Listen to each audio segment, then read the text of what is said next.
Hello বন্ধুরা, welcome to math গুরু। কালকে আপনারা জেনেই গিয়েছেন কি যে ওয়েস্ট বেঙ্গল 2025 টিচার রিক্রুটমেন্ট জন্য ইন্টারভিউগুলোটা চলছে, সেখান থেকে এনআইএস ডিএলএডদেরকে ডকুমেন্ট ভেরিফিকেশান ডকুমেন্ট ভেরিফিকেশান সময় বাদ দেওয়া হচ্ছে। যা মূল দুটো ইস্যু আছে, টেট আর স্কুলে আপনাদের এনওসি আছে কি আছে না। TET related already supreme court একটা আলাদা করে জাজমেন্ট দিয়ে রেখেছে, তার সাথে সাথেও নানা রকম হাইকোর্ট টেট নিয়ে রিল্যাক্সেশনটা অলরেডি দিয়ে দিয়েছে। এনওসি নিয়েও অনেক কিছু প্রবলেম হচ্ছে ওয়েস্ট বেঙ্গল এনআইএস ডিএলএডদের। কিছু ইম্পর্টেন্ট যা পয়েন্টগুলোটা আছে সেইটা নিয়ে আপনাদের সাথে আমি আলোচনা করব, কিন্তু একটা জিনিস আমি বলতে চাই, অনেক বলছে কি এই কাজটা যা করেছে সেইটা গভর্নমেন্ট করেছে, রেগুলার ডিএলএডরা করেছে।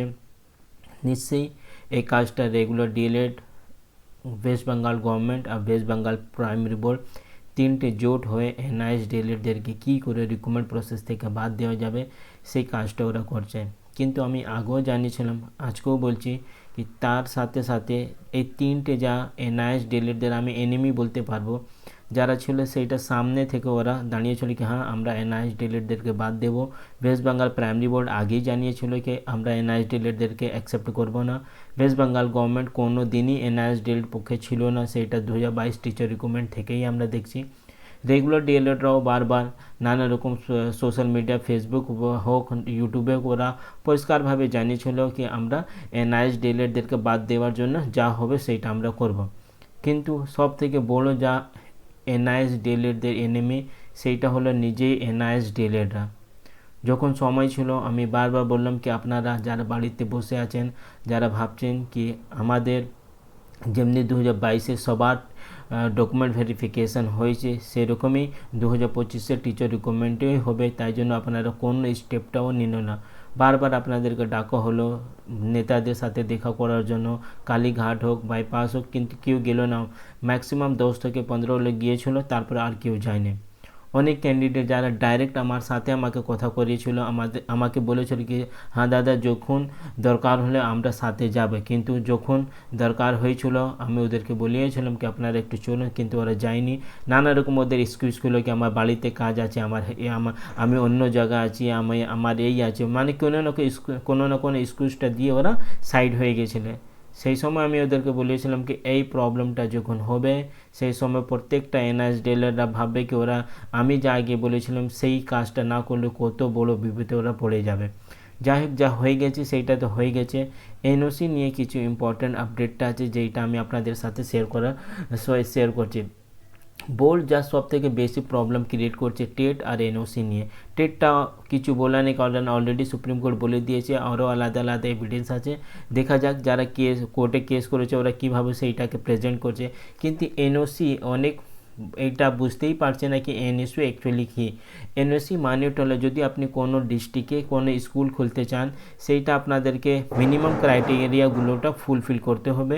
তারপরে যদি আমি এক্সাম্পল দিচ্ছি, যা একটা স্টুডেন্ট টিচার রেশিও 30:1 আর আপার প্রাইমারিতে 35:1, সেইটা স্কুল ফলো করছে কি করছে না। তারপরে স্কুলের চেয়ার বেঞ্চ পাখা, মানে একটা মিনিমাম যা স্কুল চালানোর জন্য যা দরকার থাকে সব জিনিসটা থাকলে তারপরে যারা school administrator, school management authority আছে, তারা ডিস্ট্রিক্ট অফিসে গিয়ে একটা ওরা এনওসি নিয়ে নাকি আমরা স্কুলটা চালাচ্ছি, সেই মানে গভর্নমেন্টকে কোনো আপত্তি নেই, তাই জন্য গভর্নমেন্ট একটা এনওসি দিয়ে দেবে।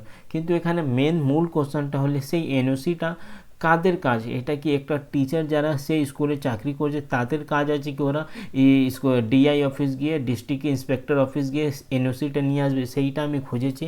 এখানে পয়েন্ট নম্বর 1টা আগে আপনারা দেখুন, school promoter trust society, the applicant, they initiated the process by applying to the state education department, director of the school education, submitting document like building plan, safety certificate and affidavit. মানে কারা এই প্রসেসটাকে start করবে? যারা school management আন্ডারে আছে, যারা school management staff আছে, যারা স্কুল প্রমোটার আছে, যারা ট্রাস্টি আছে, যারা সোসাইটি আছে, তাদের এই কাজটা হলো কি যে স্কুলটা উনি করিয়েছে, যে স্কুলটা উনি চালাচ্ছে, সেইটা উনি গিয়ে ডিস্ট্রিক্ট অফিসে গিয়ে ডাইরেক্টর অফ স্কুল ডিপার্টমেন্টে গিয়ে জানাবে কি হ্যাঁ আমি একটা স্কুল চালাচ্ছি, সেখানে যা মিনিমাম ক্রাইটেরিয়া আছে একটা স্কুল চালানোর জন্য সেইটা আমরা ফুলফিল করছি, তারপরে আপনারা এনওসি দিন। তারপরে নেক্সট স্টেপটা কার হলো, স্টেট এডুকেশন ডিপার্টমেন্ট মানে অ্যাপ্লিকেশন করবে, যারা স্কুল ম্যানেজমেন্ট অথরিটি আছে তারা ইস্যু করবে। This government body review the application, conduct inspection and issue the NOC or sometime a provisional NOC recognition after verifying the compliance with the RT Act 2009 and local rule। তারপরে government যদি দরকার হলে ওখানে গিয়ে verify করবে কি হ্যাঁ স্কুলে সব কিছু ঠিকঠাক থাকলে ওরা একটা এনওসি ইস্যু করে দেবে। যদি কিছু প্রবলেম থাকলে একটা প্রভিশনাল এনওসিটা ওরা দেবে। তারপরে সেই প্রবলেমটাকে যখন স্কুল অথরিটি ঠিক করে নেবে, সেই যা প্রভিশনাল এনওসি ছিল সেটাকে একটা পার্মানেন্ট এনওসি দেওয়া হবে। সেইটাও একটা টাইম পিরিয়ড থাকে, মানে একটা স্কুল যদি একবার ওই এনওসি নিয়ে নিয়েছে সারা জীবন সেই এনওসিটা চলবে সেরকম হয় না। এনওসির জন্য একটা টাইম লিমিট থাকে, সেইটা পরে পরে রিভ্যালিডেট করে আবার এনওসিটা ইস্যু হয়। তাহলে এখানে মেন যারা স্কুল ম্যানেজমেন্ট অথরিটি আছে তাদের কাজটা হলো এনওসি নেওয়া, আর স্টেট গভর্নমেন্ট বিশেষ করে ডাইরেক্টর অফ স্কুল এডুকেশন ডিপার্টমেন্টের কাজটা হলো এনওসিটা ইস্যু করা। সেখানে তো টিচারের কোনো রোলটাই আমি খুঁজতে পারলাম না। তাহলে আপনারা ভেবে এই কাজটা কি প্রাইমারি বোর্ড করতে পারছে না, কি প্রাইমারি বোর্ড হোক স্টেট গভর্নমেন্ট ওরা জানে না কি এনওসি নিয়ে টিচারদের তো কোনো সম্পর্কই নেই, তারপরে কেন WBNISDL ক্যান্ডিডেটদেরকে এমনি হ্যারাসমেন্ট করা হচ্ছে? অন্য স্টেটেতে সেই সব কাগজপত্রটা চাওয়া হচ্ছে না, রিজনটাই এইটাই আছে। অন্য স্টেট ভালো করে জানে কি এনওসি রিলেটেড যা ম্যাটার সেইটা কোনো টিচার হাতে নেই। একটা টিচার কি কোনো স্কুল থেকে এনওসি না থাকবে উনি কি এনওসি নিতে পারবে? সেটা তো কোনো দিনই হতে পারে না। টেট নিয়েও নানা রকম আলোচনা চলছে, যেমনি RT অ্যাক্টে পরিষ্কারভাবে মেনশনই আছে কি প্রত্যেক বছর ওয়ান টাইম টেট পরীক্ষাটা নিতে হবে। সেই কাজটা কি আমাদের রাজ্য সরকার করেছে? একটা কি স্কুলে হাতে এই ক্ষমতা আছে কি পুরো রাজ্যের জন্য টেট পরীক্ষাটা কন্ডাক্ট করে নেবে? কারণ স্কুলের হাতে তো সেই ক্ষমতা নেই। সেই কাজটা কার ছিল? সেই কাজটা ছিল government of West Bengal primary board of education, কি প্রত্যেক বছর টেট নেওয়া হোক। সেই নিজেই কাজটা ওরা ঠিক করে করছে না, আর নিজে কাজটা ওরা ঠিক করে না করে নিজে সেই দোষটা অন্য উপরে দিয়ে দিচ্ছে। সেইটা কি জাস্টিফিকেশান আছে? সেটা কি একটা জাস্টিস হয়েছে? এটাও সব থেকে বড়ো প্রশ্ন। জানি না অর্ডারটা কী হবে, কোর্টে কোন পয়েন্টটা ওরা বেশিভাবে দেখে বুঝে সেই অর্ডারটা দেবে।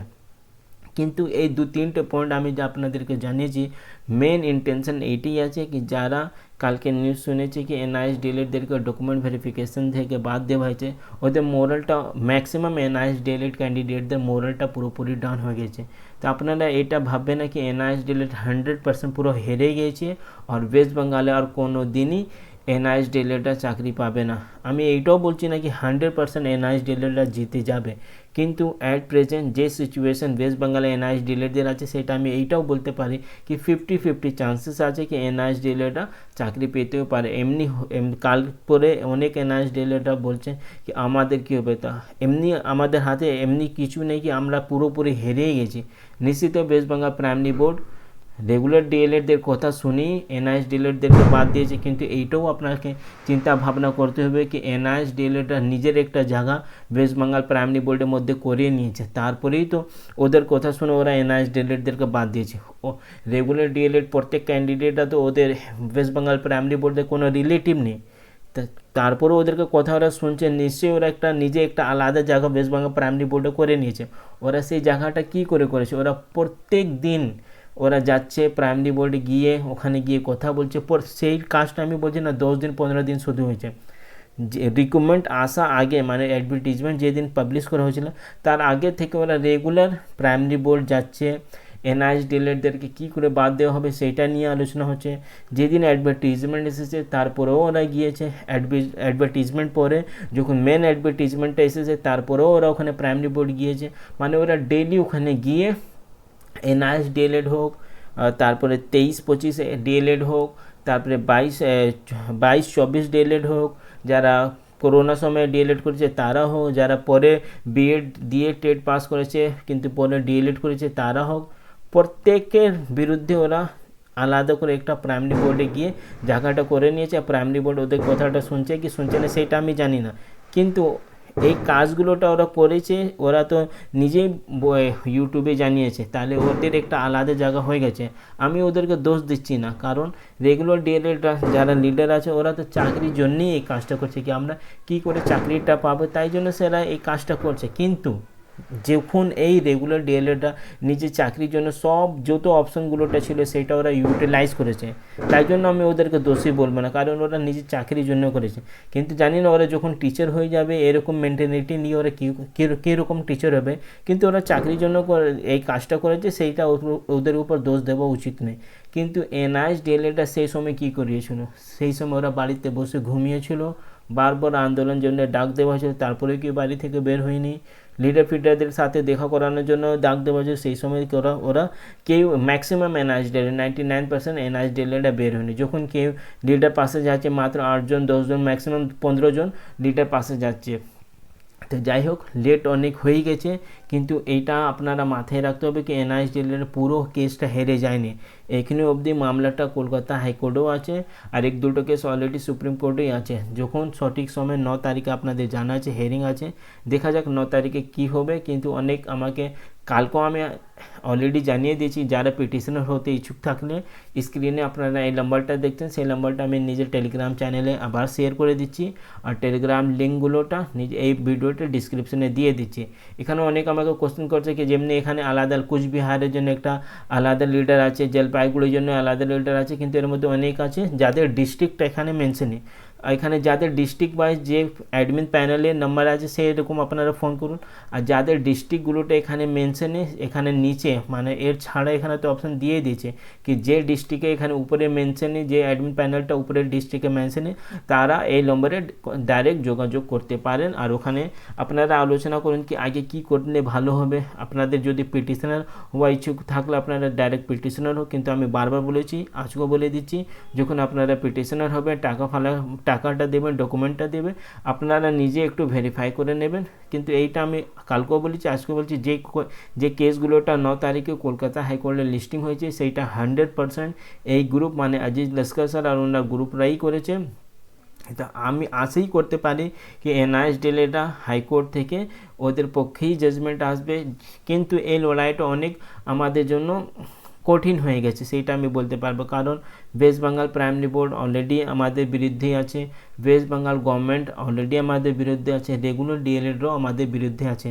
তারা এই লড়াইটা অত সোজা না, যারা আগে ভেবেছিল কি এই লড়াইটা অনেক সোজা আছে, সুপ্রিম কোর্টে জাজমেন্টটা এনআইএস ডিএলএডের হাতে আছে, খুব বেশি কোনো ডিফিকাল্টিটা হবে না। কিন্তু আগেও আমি জানিয়েছি আজকেও জানাচ্ছি এই লড়াইটা যতদিন ওয়েস্ট বেঙ্গল গভর্নমেন্ট আমাদের বিরুদ্ধে থাকবে ততদিন এই লড়াইটা এমনি চলবে, অনেক ডিফিকাল্ট লড়াই এটা আমি বলতে পারবো। এইটা হয়ে গেলে ওয়েস্ট বেঙ্গল গভর্নমেন্ট আমাদের পক্ষে সাবমিশনটা দিয়ে দিলে পুরোপুরি প্রবলেমটা আছে, আর এমনি নয় কি ওয়েস্ট বেঙ্গল গভর্নমেন্ট পুরোপুরি বেঁধে গিয়েছে, ওরা আমাদের পক্ষে সাবমিশনটা দিতেই পারবে না, কারণ টেট নিয়ে অলরেডি সুপ্রিম কোর্ট জাজমেন্ট দিয়েছে, তার রেফারেন্সটা দিয়ে ওরা টেট রিল্যাক্সেশনটা করতে পারে।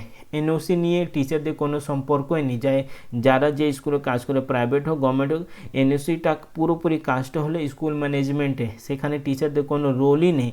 তাহলে সেটাও এমনি নেই কি এটা রিল্যাক্স করা যাবে না, কিন্তু ওখানে নিশ্চয়ই একটা আরটিএ একটা আছে, কিন্তু সেই পুরোপুরি কাজটা স্কুল ম্যানেজমেন্ট অথরিটিদের আছে, টিচারদের তার সাথে কোনো সম্পর্ক নেই। যদি এই দুটো সাবমিশনটা প্রাইমারি বোর্ড আর ওয়েস্ট বেঙ্গল গভর্নমেন্ট দিয়ে দিলে এই মামলাটা আজকেই শেষ হয়ে যাবে, কিন্তু সেই কাজটা ওরা করবে না। কারণটাও আমি জানিয়ে দিচ্ছি, আপনারাও জানেন, যেমনি বিহারে যখন ইলেকশন হয়েছিল সেখানে মূল পয়েন্টটা ছিল পুরোপুরি ইলেকশনটা যা হয়েছিল সেইটা চাকরি উপরে হয়েছিল, মানে কোন পার্টিটা ক্ষমতায় আসলে কত চাকরি দেবে সেইটাই ওখানে মেন ইস্যুটা ছিল। কিন্তু আমাদের ওয়েস্ট বেঙ্গলে যারা মেন পার্টি আছে, যারা গভর্নমেন্টে আছে টিএমসি, আর যারা গভর্নমেন্টে অপোজিট আছে মানে বিজেপি, দুটোই পার্টিদের যা একটা মেন টপিকটা হলো ইলেকশন সময় কি কারা মন্দির করতে পারবে, কারা মসজিদ করতে পারবে, কারা মাইনরিটিদের প্রোটেকশন দেবে, কারা মেজরিটিদের প্রোটেকশন দেবে, এইটাই নিয়ে পুরোপুরি ইলেকশন হবে ওয়েস্ট বেঙ্গলে যখন 2024-এ ইলেকশন হবে। তাহলে ওয়েস্ট বেঙ্গলে ইলেকশনটা আর বিহারের ইলেকশনটা অনেক মানে ডিফারেন্সেস আছে, সেখানে চাকরি উপরে ইলেকশন হয়েছে, কিন্তু আমাদের রাজ্যে চাকরি উপরে ইলেকশনটা হচ্ছে না, কে মন্দির করতে পারবে কে মসজিদ করতে পারবে এইটাই নিয়ে শুধু আলোচনা হচ্ছে। এর থেকে বেশি হলে কেউ লক্ষ্মী ভাণ্ডারে 1000 টাকা দেবে, বিজেপি বলছে আমি 1500 টাকা দেবো, তারপরে টিএমসি বলছে আমি 1700 টাকা দেবে, এমনি একটা চলছে, মানে একটা ভাতা দিয়েই আর আপনাদের মন্দির মসজিদ নিয়েই মাইনরিটি আর মেজরিটি নিয়েই পুরোপুরি এই ভোটটা হবে। তাহলে চাকরির জন্য খুব কেউ একটাও পার্টি, আমি বলছি না শুধু যারা ক্ষমতায় তাদেরকে আমি বলছি না, যারা বিরুদ্ধে আছে যারা ক্ষমতা আছে, প্রত্যেকটা পার্টি চাকরি নিয়ে কেউ কিছু কথাইটাই বলছে না। তো আপনাদের লড়াই আপনাদেরকে নিজেই করতে হবে, আর এইটাই লাস্ট সুযোগ, কারণ এরপরেও কখন নতুন ভ্যাকেন্সিটা আসবে কেউ বলতে পারবে না। 2022 পরে 2017 ফর্ম ফিল আপ হয়েছিল, তার রেজাল্টগুলোটা 2022 এসেছে, 2022 পরে 2025 এসেছে, এরপরে কখন নতুন ভ্যাকেন্সিটা আসবে কেউ বলতে পারবে না। তাহলে এইটাই আপনাদেরকে মাথায় রাখতে হবে, এইটাই লাস্ট সুযোগ আছে। এই রিক্রুটমেন্ট প্রসেসে কী করে NISDLরা অংশগ্রহণ করবে সেইটা নিয়ে আপনাদেরকে চিন্তা ভাবনা করতে হবে। আর একটা কথা আমি বলে দিচ্ছি, যদি আপনারা কোনো কেসে, এই আমি অ্যাজুম করে নিচ্ছি ম্যাক্সিমাম ক্যান্ডিডেটরা এই কেসে পিটিশনের হয়ে গেছে, এর মানে এটা হলো না ওনার সব রেসপন্সিবিলিটিটা শেষ, উনি টাকা দিয়ে দিয়েছে তার মানে ওনার রেসপন্সিবিলিটি শেষ। আপনাদের ইন্ডিভিজুয়াল রেসপন্সিবিলিটি আছে কি এই কেসটা কী করে জিতানো যাবে, সেইগুলোটা নিয়ে আপনাদেরকে চিন্তা ভাবনা করতে হবে। যখন কিছু ডাক দিলে সেইখানে আপনাদেরকে যেতে হবে। অ্যাডভোকেট সাথে যদি আপনারা নিজেই দেখা করতে চান, আপনারা যখন পিটিশনার হয়ে যাবেন আপনারা নিজেই গিয়ে অ্যাডভোকেট বাবুর সাথে দেখা করতে পারেন। আমি বারবার বলছি, টাকা দিয়ে আপনাদের সব দায়িত্বটা শেষ, এটা আপনারা ভাববেন না, পরে আপনারাই ব্লেম করবে কি সব টাকাগুলোটা খেয়ে নিয়েছে, টাকাটা বেশি নিয়েছিল, টাকাটা কম ছোটো উকিল দিয়ে নামিয়েছে, এরকম কথা অনেক হয় আমি জানি। কিন্তু তাই জন্য আমি আগে থেকে আপনাদেরকে একটু বান করে দিচ্ছি, যখন আপনারা পিটিশনার হবেন আপনাদের নিজেই দায়িত্ব নিয়ে একটু অ্যাক্টিভভাবে কাজ করতে হবে। অনেক বলছে বিকাশ রঞ্জন স্যারকে এই যখন 9 তারিখে হেয়ারিং হবে সেখানে পাঠাতে হবে, আপনাদের মনদীপ কালেরা স্যারকে পাঠাতে হবে। সেইটা যখন আপনারা পিটিশনার হয়ে যাবেন তো আশা করছি যারা লিডার আছে ওরা নিজের মধ্যে একটু আলোচনা করবে কি কে অ্যাডভোকেটকে দিলে ভালো হবে, সেই সময় আপনারা নিজে আর নিজের ভিউটাকে ওখানে রাখবেন। কিন্তু আগে পিটিশনার হতে হবে, কী করে কেসটাকে ভালো করে লড়তে হবে সেইটা আমাদেরকে একটু বুঝতে হবে। NISDL রিলেটেড কিছু নতুন আপডেট আসলে আমি আপনাদেরকে দিয়ে দেবো। চ্যানেলে নতুন থাকলে চ্যানেলকে সাবস্ক্রাইব করুন। Thank you.